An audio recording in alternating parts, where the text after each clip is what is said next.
Vénérable Khenpo Sodarji Rinpoché, honorables invités, chers amis, merci de votre présence. Aujourd'hui, nous avons l'honneur d'accueillir un maître reconnu du bouddhisme tibétain, Khenpo Sodarji Rinpoché. C'est la première visite de Khenpo en Espagne. Nous vous remercions d'avoir fait ce long voyage pour venir nous enseigner ici. Le thème de la conférence que Khenpo nous présente aujourd'hui est « La méditation en mouvement, danser avec la vie ». Ce sujet répond parfaitement aux besoins spirituels de l'homme moderne. Dans notre société moderne en évolution rapide, la méditation est une méthode incomparable pour maintenir un esprit heureux. Souvent, dans un environnement calme, nous parvenons à trouver des méthodes pour apaiser notre esprit et cultiver la joie. Une fois sortis de la méditation, de retour aux activités ordinaires, les afflictions ressurgissent. Aujourd'hui, la méditation en mouvement, danser avec la vie, peut très bien résoudre ce problème. Maintenant, préparez-vous à danser avec la méditation en mouvement. Accueillons maintenant Khenpo Sodarji Rinpoché pour son enseignement.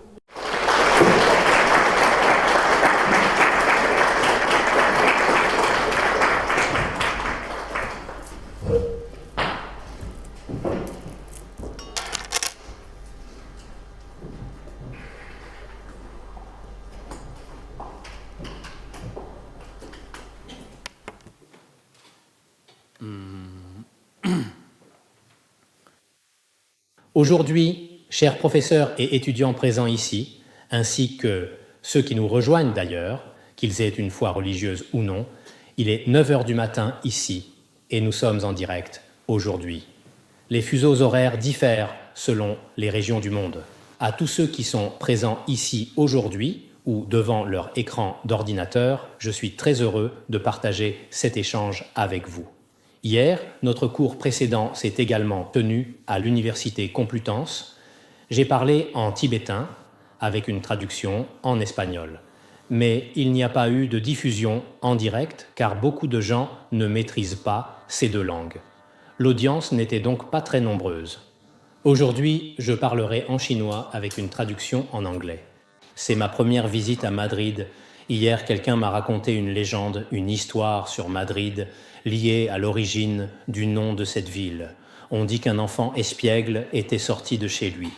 Plus tard, il fut poursuivi par un ours brun. Il grimpa dans un arbre et sa mère l'appela pour qu'il rentre. À ce moment-là, voyant l'ours, il craignit que sa mère ne soit blessée. Alors, il cria en espagnol « Madre id », ce qui donna « Madrid ». En espagnol, cela signifierait « Maman, rentre vite ». Ainsi, aujourd'hui, c'est dans ce lieu nommé « Maman, pars vite » que j'échange avec vous. Bien sûr, j'ai entendu dire qu'il existe d'autres versions historiques. Quoi qu'il en soit, depuis mon arrivée ici, j'ai ressenti que cet endroit est vraiment différent de certains pays d'Europe du Nord que j'ai visités récemment, où le caractère des gens diffère beaucoup. Dans les quelques pays que je viens de visiter, les gens sont plutôt moins chaleureux et exubérants que les Espagnols. Hier, plusieurs personnes m'ont salué en voulant m'embrasser. On m'a dit qu'ici, c'est 2 bises, en France c'est 3. Quelqu'un les a arrêtés, mais moi je ne les ai pas empêchés. Certains ont refusé qu'on m'embrasse et que j'embrasse les autres. Je pense que chaque endroit a ses propres coutumes et chaque personne a ses propres préférences. Ces préférences sont liées à l'éducation, aux traditions et à de nombreux autres aspects, y compris l'environnement, etc. Nous devons apprendre à nous adapter aux coutumes locales et à comprendre les différents comportements des divers pays et peuples. Nous devons apprendre à accepter toutes les perspectives différentes. J'ai ainsi appris quelque chose de nouveau. Le sujet de notre échange aujourd'hui est la méditation en mouvement, danser avec la vie. En parlant de méditation, beaucoup s'y intéressent de nos jours, qu'ils aient une foi religieuse ou non. Mais pour la plupart, la méditation consiste à garder le corps immobile en un lieu, l'esprit également imperturbable, avec un rituel particulier ou une forme spécifique de méditation. Mais peu de gens observent leur esprit tout en marchant, se tenant debout, s'asseyant ou se couchant dans toutes leurs activités. C'est pourquoi nous allons parler aujourd'hui non seulement de méditer en position assise, mais surtout de pratiquer davantage dans la vie quotidienne, après les repas, dans toutes nos activités. Peut-on appliquer la méditation dans notre vie concrète ? Que ce soit la méditation habituelle en position assise ou la méditation en mouvement, en réalité, les gens du XXIe siècle sont extrêmement occupés. Ils subissent toutes sortes de pressions et de nombreux facteurs nuisibles à leur santé mentale. Dans ces moments-là, observer son propre esprit avec attention est en fait un luxe spirituel, un trésor pour l'âme. La méditation en mouvement existe dans notre tradition bouddhiste. Elle est présente dans le Theravada, le bouddhisme chinois et le bouddhisme tibétain. Dans le Mahasatipatthana Sutta du Theravada, le Bouddha a enseigné aux bhiksus que dans la marche, la station debout, assise ou couchée, quand on marche, on observe son esprit et sait qu'on est en train de marcher. Quand on est debout, on doit savoir qu'on est debout. Quand on est assis, on doit savoir qu'on est assis. Quand on est allongé, on doit également savoir qu'on est allongé. Ainsi, marcher, se tenir debout, s'asseoir, se coucher, tout cela est consigné dans les sutras. S'observer soi-même avec attention. Je suis en train de parler. Je suis en train de faire quelque chose. Toutes les actions sont observées par notre propre esprit. Cela s'appelle la pleine conscience. Aujourd'hui, dans de nombreux monastères du Theravada, comme lors de notre voyage en Thaïlande cette année, nous avons médité ensemble dans certains monastères.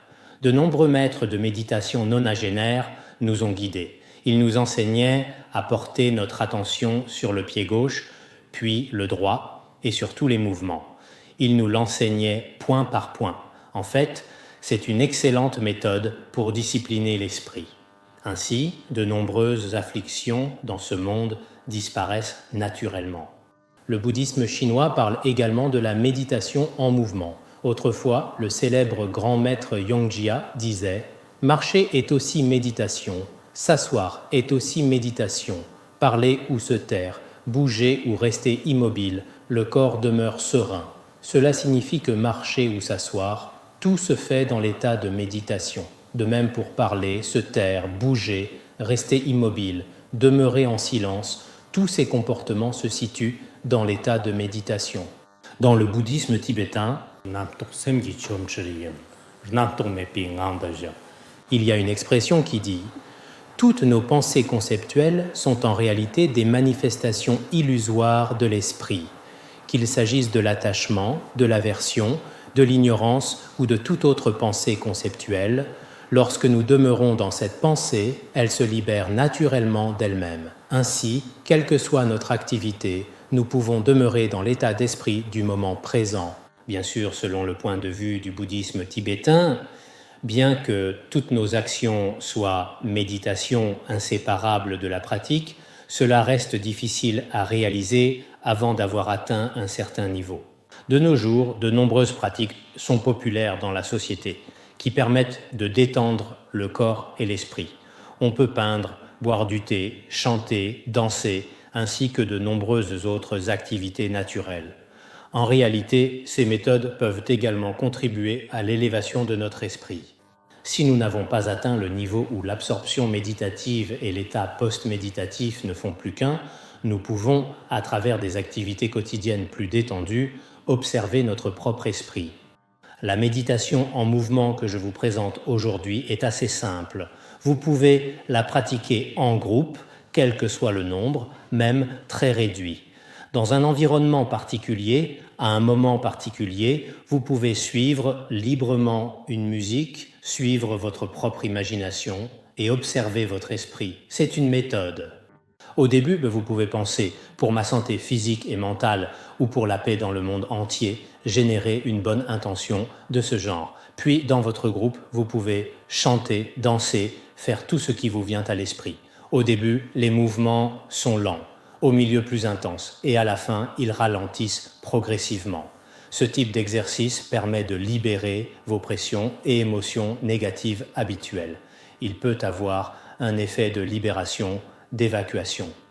Dans notre vie quotidienne, certaines personnes n'ont peut-être aucun attachement, ni rapide, ni lent, ni joyeux, ni triste. C'est ce qu'on appelle aujourd'hui, chez les jeunes, la vie zen ou vie à la cool, c'est-à-dire ne pas trop se soucier de rien. En apparence, cela semble désinvolte, mais en réalité, c'est un manque de confiance en la vie. Face aux nombreux problèmes à affronter, on refuse de les accepter. En fait, cette attitude n'est pas nécessairement positive. Face à la vie, nous devons avoir une attitude positive, de la vitalité et un esprit déterminé. C'est ainsi que l'on forge véritablement sa vie. Notre potentiel peut alors être éveillé. Par ailleurs, beaucoup de gens placent tous leurs espoirs de bonheur et d'accomplissement dans les biens matériels extérieurs. Ils pensent que les biens matériels leur donneront tout, que tous leurs besoins quotidiens seront satisfaits. En réalité, les biens matériels peuvent améliorer quelque peu notre bonheur, mais si l'on y réfléchit vraiment, sans un état d'esprit paisible, même avec une abondance de choses extérieures, on ne peut résoudre tous les problèmes. C'est pourquoi, par la méditation ou d'autres moyens, apprendre à connaître son esprit est d'une importance capitale pour chacun. En fait, même avec une abondance de choses extérieures, notre capacité à en jouir et à les accepter reste limitée. Par exemple, dans un restaurant avec tant de plats délicieux, ce qu'une personne peut consommer reste limité. Si vous mangez trop ou si vous mangez de tout, votre corps ne s'y adaptera peut-être pas. Il en va de même pour les sons que nous entendons. Il y a toutes sortes de sons à l'extérieur, mais ce que nos oreilles peuvent percevoir est également limité. Si le son est trop fort, trop faible ou trop lointain, notre oui ne convient pas. Nous ne pouvons donc accepter qu'une infime partie. De même, si quelqu'un possède une grande fortune, de l'argent, de l'or et des trésors, même en quantité considérable, ce qu'on utilise réellement dans la vie reste limité. Ainsi, notre vie, telle qu'on l'entend, se déroule en réalité dans un cadre limité. Nous acceptons une partie limitée des choses extérieures dont nous avons besoin. C'est alors que nous pouvons facilement comprendre que notre esprit intérieur est vraiment important. Si nous ne cherchons pas à connaître notre esprit, à le comprendre, peut-être ne serons-nous jamais satisfaits et peut-être aurons-nous beaucoup de pression et de souffrance. C'est pourquoi vous pouvez parfois pratiquer la méditation en mouvement, comme je viens de le mentionner. À un moment et dans un lieu particulier, vous pouvez librement chanter, danser ou laisser votre esprit vagabonder sur toutes sortes de choses. Finalement, observez votre esprit. Qu'est-ce que l'esprit exactement? Ce que vous venez de faire? Quelle est sa nature véritable dans la vie réelle? Comment ses causes et conditions se manifestent-elles? En réfléchissant à toutes ces questions par vous-même, peut-être que dans un contexte inattendu, vous obtiendrez des ressentis différents. Aujourd'hui, en Occident aussi, il existe beaucoup de ces méditations en mouvement, c'est-à-dire l'union de la méditation et de la danse. La méditation, qui consiste à observer régulièrement son propre esprit, est en fait très bénéfique dans la vie quotidienne. À la fin, quand l'esprit se détend complètement, on dédie ce mérite à tous les êtres sensibles du monde. Bénéficier aux êtres par la méditation est le sens ultime et l'essence du Mahayana. Dans le Dharma Samgraha Sutra, il est dit « Quand l'esprit entre en samadhi dans la juste conduite, on peut percevoir la nature véritable de tous les phénomènes. Si l'on perçoit la nature véritable de tous les phénomènes, alors naît la grande bodhicitta de compassion envers tous les êtres sensibles. Cela signifie que si nous pratiquons bien la méditation, nous pouvons percevoir la nature véritable de toute chose. Et si nous percevons cette nature véritable, nous développerons la compassion envers les autres êtres. Car beaucoup d'êtres n'ont pas compris leur propre nature véritable. Ils ne l'ont pas reconnue. Égarés dans le samsara, ils sont vraiment pitoyables, errants sans cesse, toujours attachés. C'est pourquoi la grande compassion naît naturellement envers ces êtres. Dans le Mahayana, la méditation en mouvement est expliquée de manière plus détaillée. Elle diffère du Theravada. Le Theravada utilise principalement son propre esprit pour se connaître soi-même. On observe constamment son corps, sa parole et son esprit par la pleine conscience. Mais dans le Mahayana, on enseigne que toutes mes actions sont pour le bien des êtres. Par exemple, dans l'Avatamsaka Sutra, il est dit « Quand nous nous réveillons le matin, nous devons penser que, pour le bien des êtres, nous nous éveillons du sommeil de l'ignorance. Quand nous mangeons, nous pensons que nous consommons la nourriture du samadhi pour le bien des êtres. Quand nous ouvrons une porte, nous pensons ouvrir la porte de la libération. Quand nous fermons une porte, nous pensons fermer la porte des enfers et des voies inférieures. Dans le chapitre de la conduite pure de l'Avatamsaka Sutra, pour toutes ces actions, au moment de les accomplir, on les relie à nos actes et aux bénéfices des êtres, tout cela étant connecté.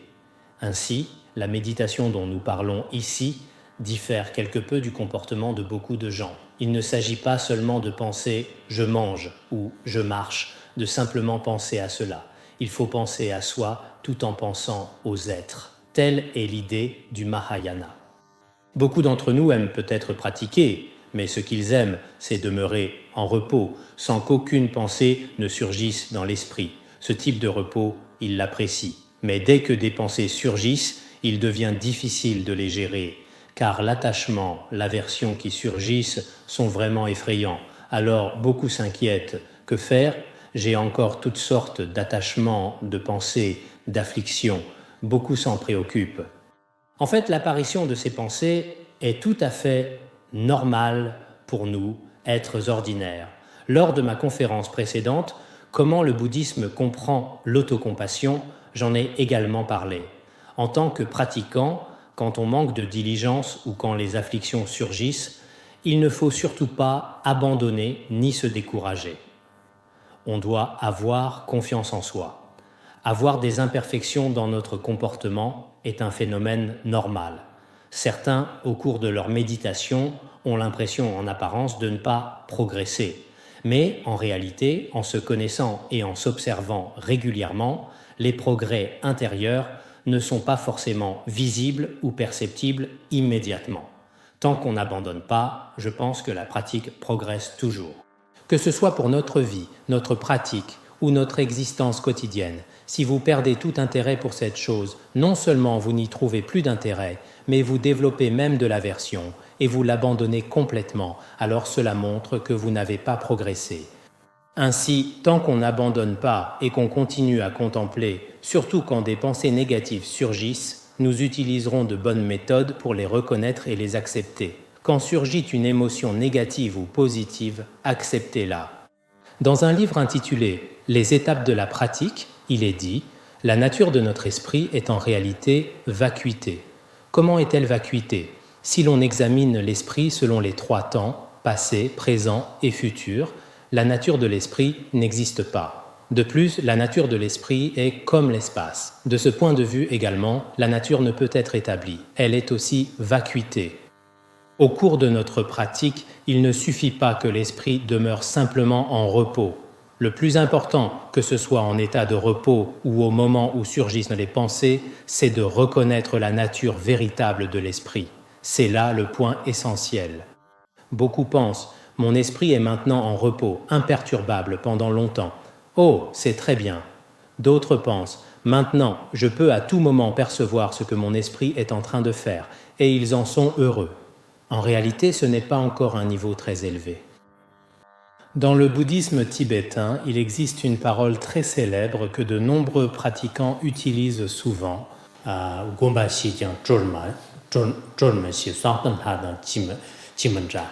Elle dit « Bien qu'on sache pratiquer, on ne connaît pas la libération. Bien que tu saches pratiquer, tu ignores que la nature de l'esprit est naturellement libérée.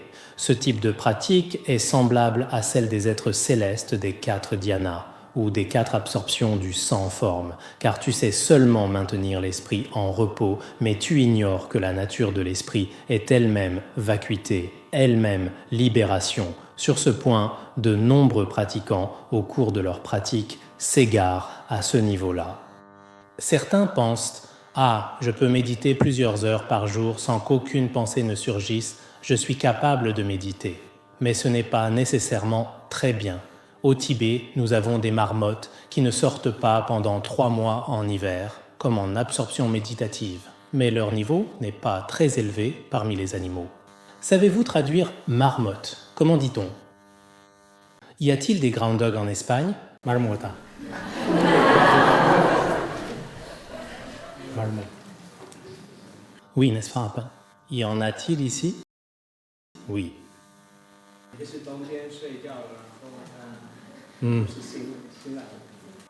Elles dorment aussi en hiver et se réveillent au printemps. Oh, comme c'est agréable. Au Tibet, l'hiver est très froid. Dormir 3 mois serait très confortable.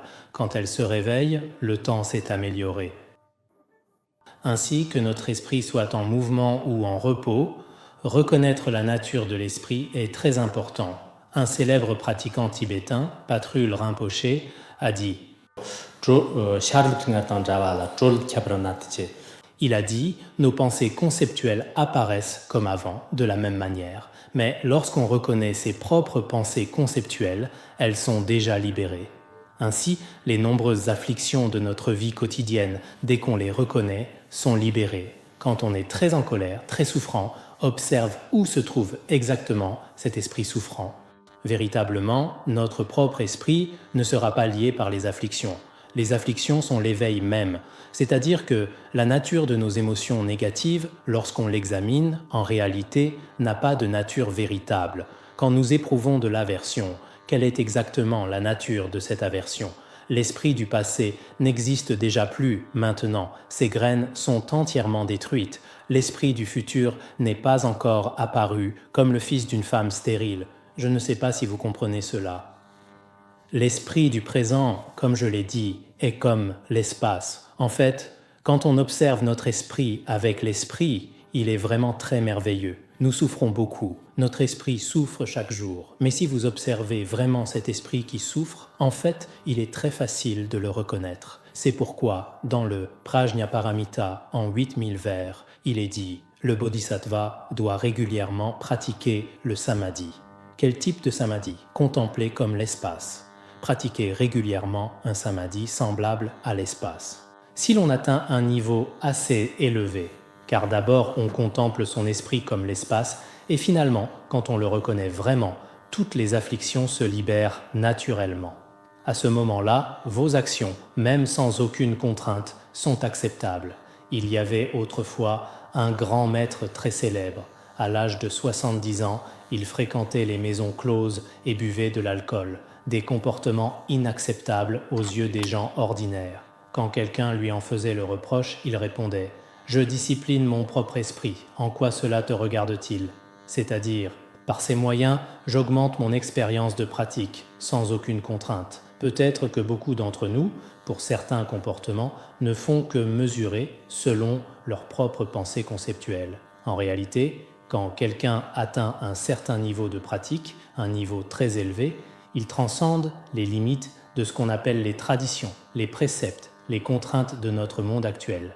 C'est pourquoi notre samadhi, que ce soit le samadhi en mouvement ou le samadhi en repos, le véritable samadhi est affranchi de tous les signes d'attachement à l'existence et à la non-existence. C'est très important. Un grand maître remarquable a dit « À l'extérieur, être libre des apparences s'appelle Chan. À l'intérieur, ne pas être perturbé s'appelle Ding. » Libre des apparences extérieures signifie que tous les attachements aux apparences d'existence, de non-existence, de vrai ou de faux ont disparu. L'intérieur n'est pas perturbé, c'est-à-dire que parfois vous pouvez maintenir cet état dans la marche, la station debout, assise ou couchée. Parfois, vous pouvez demeurer complètement dans cet état et votre esprit n'est pas perturbé. En fait, quand chacun de nous observe régulièrement son propre esprit, notre esprit ne reste pas un seul instant. Comme un enfant de 3 ou 4 ans, il est très espiègle. Mais quand on l'observe, on découvre que la nature de l'esprit est si simple. En fin de compte, la méditation consiste à reconnaître son propre esprit. Peu importe qui vous êtes, nous observons peut-être souvent les phénomènes extérieurs. C'est-à-dire, regarder le monde extérieur 100 fois n'est pas aussi précieux qu'une seule introspection. Dans notre vie quotidienne, nous nous demandons, ce produit est-il de bonne qualité? Cette personne a-t-elle un bon caractère? Cette personne est-elle belle? Cette nourriture est-elle bonne? Et ainsi de suite. Nous avons beaucoup de pensées conceptuelles de ce genre pour analyser, sélectionner, mais nous n'avons jamais pensé quelle est la nature de mon esprit. A-t-il une couleur, une forme, un état quelconque? Beaucoup n'ont jamais observé leur propre esprit. C'est pourquoi beaucoup d'entre nous devraient apprendre à observer notre esprit, à cultiver notre esprit. Mais la base de cela, c'est d'écouter et d'étudier largement. Il faut écouter les enseignements. Sans avoir écouté, pratiquer seul ne peut réussir. Cette fois, j'ai vu que dans de nombreux centres en Occident, les pratiquants pratiquent assez bien. Mais concernant le Sutrayana et les enseignements tantriques, les principes fondamentaux, les bases théoriques, ils ne sont pas particulièrement intéressés par l'écoute. Si vous n'êtes pas intéressé par le bouddhisme, c'est bien sûr une autre question, mais si vous êtes intéressé, même pour la recherche académique, il faut écouter. Si vous n'avez pas écouté, c'est comme si quelqu'un voulait étudier la physique, la chimie ou la biologie. Il faudrait d'abord aller écouter les experts et professeurs compétents. Si vous n'écoutez pas, peut-être que votre façon d'étudier cette discipline sera complètement à contre-courant. Ainsi, pour comprendre académiquement un domaine de connaissance ou pour pratiquer, il faut d'abord recevoir les enseignements. Le célèbre Sakya Pandita a également dit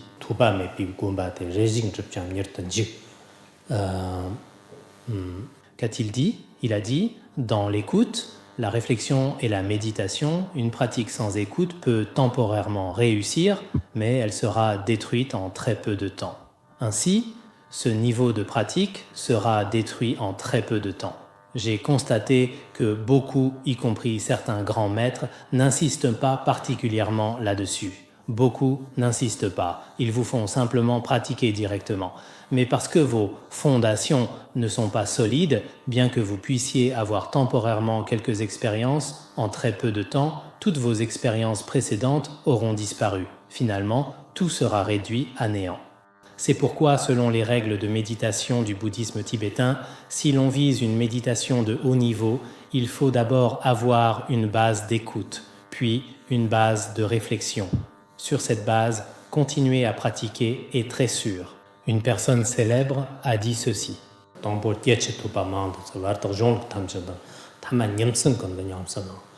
Il faut d'abord écouter et étudier largement, puis réfléchir très sérieusement et finalement pratiquer jour et nuit. Lors de la pratique, votre méditation peut se faire dans une salle de méditation ou à l'extérieur. La méditation en mouvement est aussi possible, car si la pratique est bonne, toute activité extérieure devient une forme de pratique. Cependant, pour moi, j'ai beaucoup écouté, beaucoup réfléchi, mais pratiqué assez peu. Beaucoup d'entre vous n'ont peut-être pas beaucoup écouté, mais pratiquent davantage. J'aimerais vraiment pratiquer, mais je suis toujours occupé par toutes sortes de choses. Ainsi, en réalité, les vraies retraites sont rares pour moi maintenant. J'ai beaucoup d'idées de retraite. Près d'un petit monastère dans ma région natale, j'ai aussi construit une petite hutte de retraite en bois. Mais je n'y ai passé que 2 ou 3 jours au maximum. J'ai très peu pratiqué. Récemment, près d'une école, j'ai aussi construit une petite maison en bois, avec l'idée d'y méditer. Mais je ne sais pas si cela pourra se réaliser. En fait, cette idée de pratique ne date pas d'aujourd'hui, mais d'il y a une dizaine d'années. Avec Khenpo Tsultrim Lodrö de notre institut bouddhique, une fois, nous parlions au téléphone. À cette époque, il n'y avait pas de téléphone portable dans notre institut, seulement des téléphones fixes.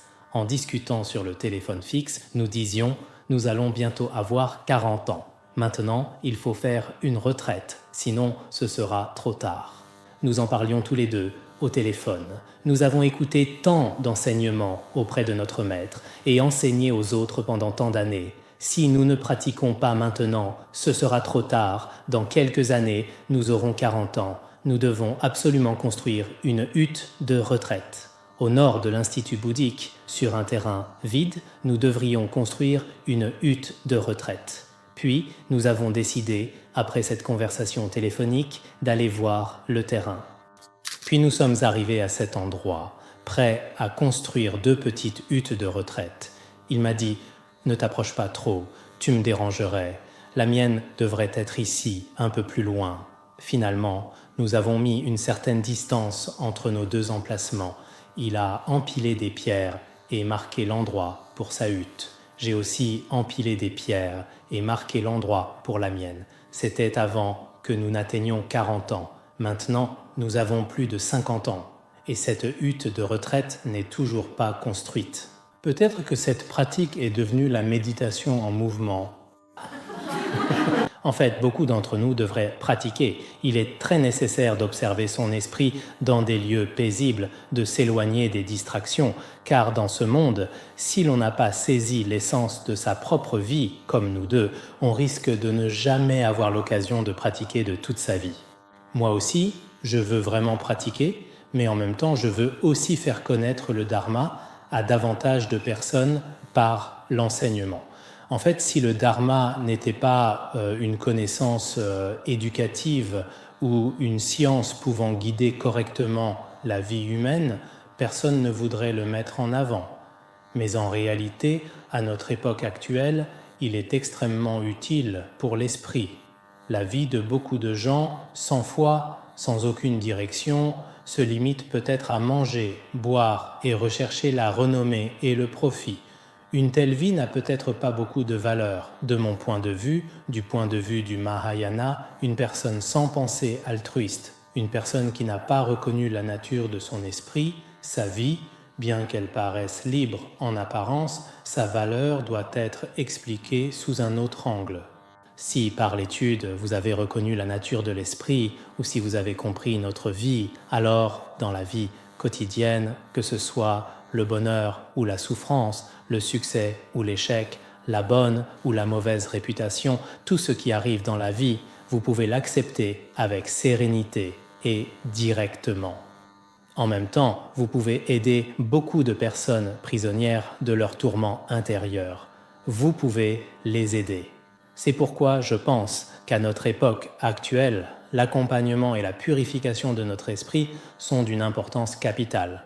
Je pense souvent que ceux qui ont reconnu la nature de l'esprit, ceux qui connaissent certains états de l'esprit, même s'ils traversent des épreuves très difficiles dans la vie, qu'ils deviennent mendiants ou soient emprisonnés au plus bas de leur existence, ils peuvent peut-être vivre très heureux et libres. Si nous ne reconnaissons pas cet état de notre propre vie, en apparence, on peut sembler rayonnant et avoir réussi, mais en réalité, la vie de cette personne est peut-être extrêmement basse. Enfin, auparavant, quand nous enseignions en chinois, beaucoup de ceux qui comprenaient le chinois pouvaient assez bien l'accepter. À partir de cette année, si les conditions le permettent, le Sutra de Vimalakirti sera enseigné avec traduction simultanée en anglais. Ainsi, j'espère que ceux en Occident qui s'intéressent au bouddhisme établiront une bonne base d'écoute et de réflexion. J'ai toujours trouvé les Occidentaux particulièrement stables. J'ai vu que les disciples des maîtres dans de nombreux centres pratiquent depuis 10, 20, 30, 40 ans. Une fois qu'ils ont embrassé le Dharma, ils sont très stables.